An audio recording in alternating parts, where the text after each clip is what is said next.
ഇന്നത്തെ ലഞ്ചിന് നമുക്കൊരു ഫിഷ് പൊള്ളിച്ചതും നെയ്ച്ചോറും ഉണ്ടാക്കിയാലോ. അപ്പോൾ നമുക്ക് തുടങ്ങാം കേട്ടോ. അപ്പോൾ ആദ്യം അതിനാവശ്യമായിട്ടുള്ള ഞാൻ ചൂരമീനാണ് എടുത്തേക്കുന്നത്.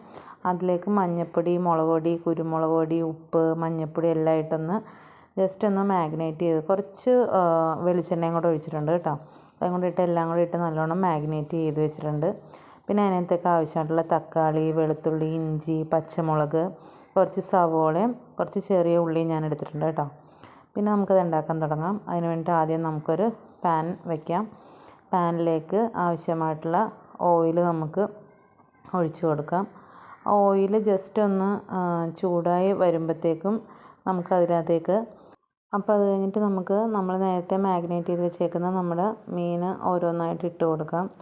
ഒരുപാടങ്ങ് ഫ്രൈ ആകണമെന്നില്ല, ജസ്റ്റ് ഒന്ന് ഷാലോ ഫ്രൈ ആയാൽ മതി. അതായി കഴിയുമ്പോൾ തന്നെ മീൻ പൊടിഞ്ഞു പോകാണ്ടിരിക്കാൻ വേണ്ടിയിട്ടാണ് നമ്മളൊന്ന് ഫ്രൈ ചെയ്യുന്നത്.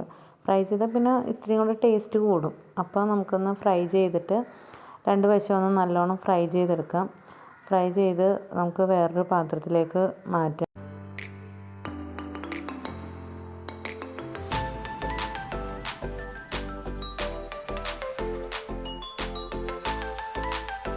എന്നിട്ട് നമുക്ക് ഫ്രൈ ചെയ്ത ആ പാനിൽ തന്നെ നമുക്കതിൻ്റെ മസാല ഉണ്ടാക്കാം. അപ്പോൾ അതിനാദ്യമായിട്ട് നമുക്ക് കുറച്ച് പെരിഞ്ജീരകം, പിന്നെ പട്ട, ഗ്രാമ്പൂ, ഏലക്ക എല്ലാ സ്പൈസസും നമുക്ക് കുറച്ചിട്ട് കൊടുക്കാം. എന്നിട്ട് ജസ്റ്റ് ഒന്ന് അതിൻ്റെ ആ പച്ചമണം ഒന്ന് മാറണ വരെ ഒന്ന് മിക്സ് ചെയ്ത് കൊടുത്തതിന് ശേഷം നമുക്കതിനകത്തേക്ക് നമ്മൾ നേരത്തെ തയ്യാറാക്കി വെച്ചിരിക്കുന്ന പച്ചമുളക്, വെളുത്തുള്ളി, ഇഞ്ചി, നമ്മൾ അരിഞ്ഞ് വെച്ചിരിക്കുന്ന എല്ലാ വെജിറ്റബിൾസും നമുക്ക് ഇതിനകത്തേക്ക് ഇട്ട് കൊടുക്കാം. അപ്പോൾ അന്ന് ഏകദേശം ഒന്ന് മൂത്ത് വന്നിട്ടുണ്ട്. പിന്നെ നമുക്ക് അതിനകത്തേക്ക് പച്ചമുളക്, വെളുത്തുള്ളിയും ഇഞ്ചിയും കൂടെ ആദ്യം ഇട്ടൊന്ന് ജസ്റ്റ് ഒന്ന് സോട്ട് ചെയ്തെടുക്കാം.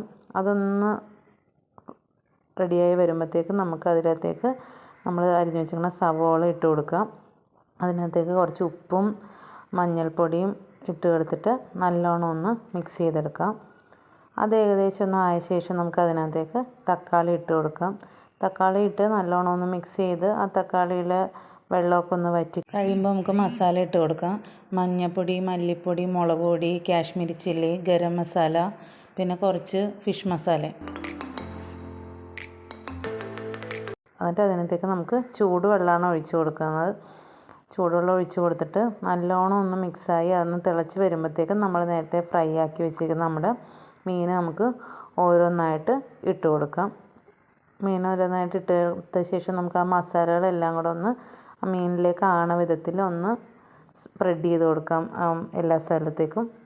അത് കഴിഞ്ഞിട്ട് നമുക്ക് ലാസ്റ്റായിട്ട് കുറച്ച് മല്ലിയിലയും കറിവേപ്പിലയും ഞാൻ ഇടുന്നുണ്ടെന്ന് ഗാർണിഷ് ചെയ്യാൻ. ലാസ്റ്റ് കുറച്ച് വെളിച്ചെണ്ണയും കൂടെ ഒഴിച്ചിട്ട് ഓഫ് ചെയ്യാം. അടുത്ത് നമുക്ക് നെയ്ച്ചോറ് ഉണ്ടാക്കാൻ തുടങ്ങാം. ഞാൻ കുക്കറിലാണ് നെയ്ച്ചോറ് ഉണ്ടാക്കുന്നത്. അപ്പോൾ കുക്കറിലേക്ക് ഒരു 2 സ്പൂണ് നെയ്യ് ഒഴിച്ചിട്ടുണ്ട്. അതിനകത്തേക്ക് സ്പൈസസ് ഇട്ട് കൊടുക്കുകയാണ്. പട്ട, ഗ്രാമ്പൂ, ഏലക്ക, ജാതിപത്രിയൊക്കെ ഇട്ട് കൊടുത്തിട്ടുണ്ട്. അപ്പോൾ ഒന്ന് ചൂടായി വന്ന ശേഷം നമുക്ക് അതിനകത്തേക്ക് അരി ഇട്ട് കൊടുക്കാം. ഞാനിവിടെ 1 ഗ്ലാസ് അരിയാണ് ഇട്ടേക്കുന്നത്. അപ്പോൾ നിങ്ങൾ 1 ഗ്ലാസ് അരി എടുക്കുകയാണെങ്കിൽ അതിന് 1.5 ഗ്ലാസ് വെള്ളം എന്നുള്ള അളവിൽ എടുക്കുക. അപ്പോൾ ആ അരി ഒന്ന് ജസ്റ്റ് ഒന്ന് ചൂടായി വന്ന ശേഷം നമുക്ക് അതിനകത്തേക്ക് നമ്മൾ നേരത്തെ ചൂടാക്കാനായിട്ട് വെള്ളം വെച്ചിട്ടുണ്ടായിരുന്നു 1.5 ഗ്ലാസ് വെള്ളം. ആ ചൂടാക്കിയ വെള്ളം ഈ അരിയിലേക്ക് ഒഴിച്ച് കൊടുത്തിട്ട് ആവശ്യത്തിന് ഉപ്പ് ഇട്ടിട്ട് നല്ലോണം ഒന്ന് മിക്സ് ചെയ്തെടുക്കുക. ഒന്ന് തിള വരുമ്പോൾ തന്നെ നമുക്ക് കുക്കർ മൂടാം. മൂടിക്കഴിഞ്ഞ് ഒരു ഒറ്റ വിസിൽ മതി.